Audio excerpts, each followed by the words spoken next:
Solar, cheap, nasty, simple, effective. Oh wait, simple, effective, nasty. Not so much cheap, because it is what it is. But there are ways around it, so check it out. Man, in our country, relying on the national grid is just really a pain in the behind. The prices have gone up. We have load shedding fairly regularly, and even if it's not load shedding, there's no guarantee. The power just really does what it wants to do. So how do we avoid all that without breaking the bank? How do we lighten our load on the system? Or how do we eventually get off the system and become self-sufficient and create our own system? So yeah, man, check it out. I'm going to show you nasty, effective, simple, solar. What more could you want? Okay, so first things first. I'm talking from a little bit of experience. I don't have a lot of knowledge. I'm not the solar guy. I'm not the electrical guy. I'm the bush mechanic guy. Bundy Bears is into the bush thing. Add this, join that, screw here, and make a plan until it works.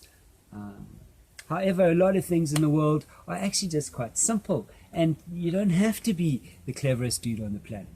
You just need to have a bit of logical thinking. So a few years ago, we lived on a property outside of Johannesburg, a small holding, which was completely off-grid.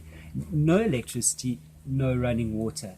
The water came from a borehole. However, there was no borehole pump. So we were very creative in how we had to get our water, and we would pump, I think, twice a week, once every 4 days if we were lucky. There was like 7 horses. It was a rescue farm, so there were a few people living on it, a lot of animals, and water is life. However, yeah, that's a whole different story. However, our solar system started out very small.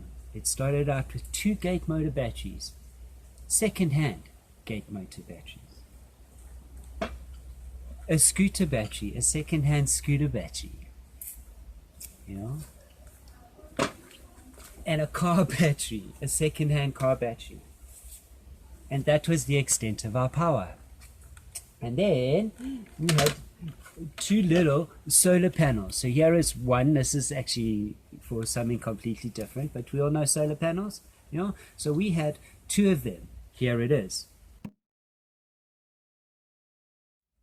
Okay, so that was one of those panels was given to me by a good friend. I did work in the Caribbean, so it's traveled all the way from South America. Yeah, and us living on boats actually was the start to our off-grid, off-grid way of life, and it was definitely our introduction to solar. Being on the water, being on a yacht, everything is self-sustainable, and if you want power, it's either wind power, solar power, or power off your motor, but you can't run your motor all day because that's just impractical. Okay, I digress. Let's get back to batteries. Alright, so what do you need in a cheap-ass simple solar system? Batteries, solar panel. Now you can't connect your solar panel directly to your batteries because you blow your batteries. Why? I don't know. Speak to a professional. However, what I do know is that you need a solar charge controller. Yeah, you need one of these, a solar charge controller. Okay, they do come in different sizes. This is a 40 amp. This is quite a large one. You get smaller ones, bigger ones, depending on what you need. But if you're chasing after second-hand batteries and little panels, I bet you don't have a lot of money to spend on a big charge controller. So we'll get to that now. Batteries, solar panel, charge controller. Okay, what's it all for? Well, to start, what's important in our house? What do you want to use it for? What do you need solar for? So when we started, okay, it's a bit difficult. When we started on the boat. So the only reason we wanted solar was for lights and the telephone. the cell phone. When we got to our off-grid property, we were already running a business. We needed to grow our business, and then we needed to have a life, run a house. However, we didn't have a fridge. We didn't have a TV. We didn't have a computer. We didn't have a microwave. Actually, we had no electrical appliances. We cooked on gas.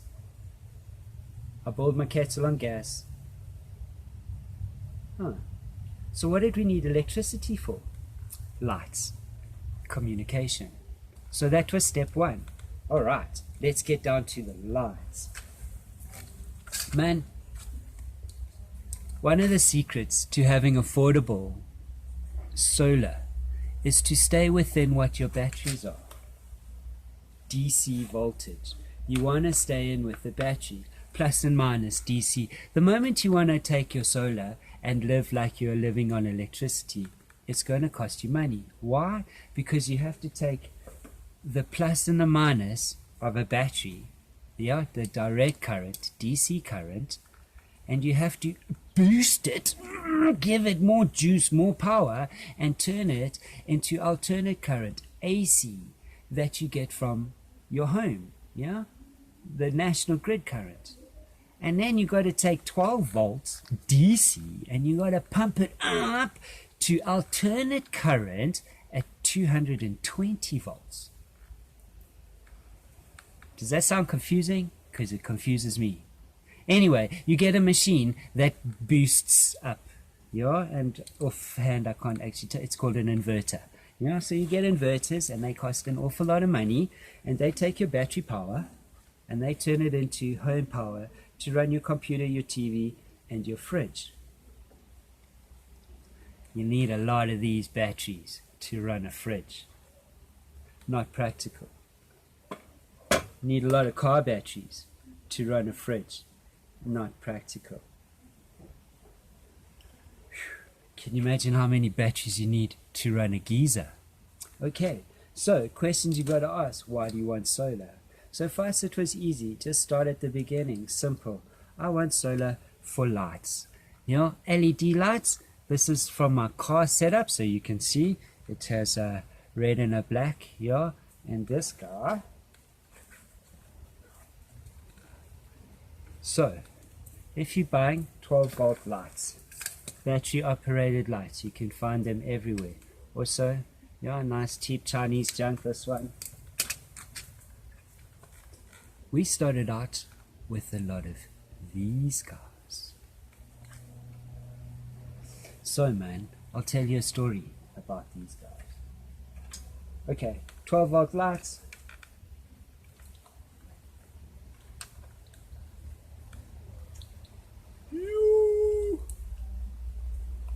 Black is minus, red is plus. Very easy, especially for a dwarf like me. Okay.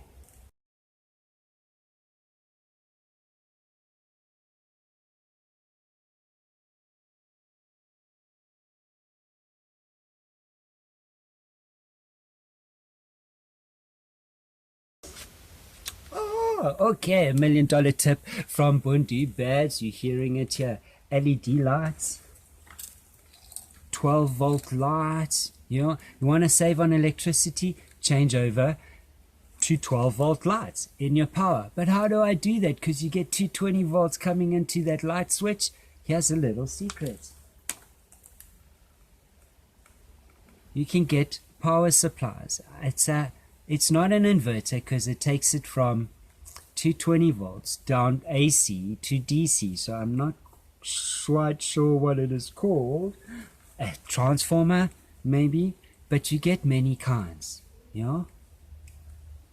So what these do, you can even use one of these from old cell phones and such, as long as it has an output of 12 volts.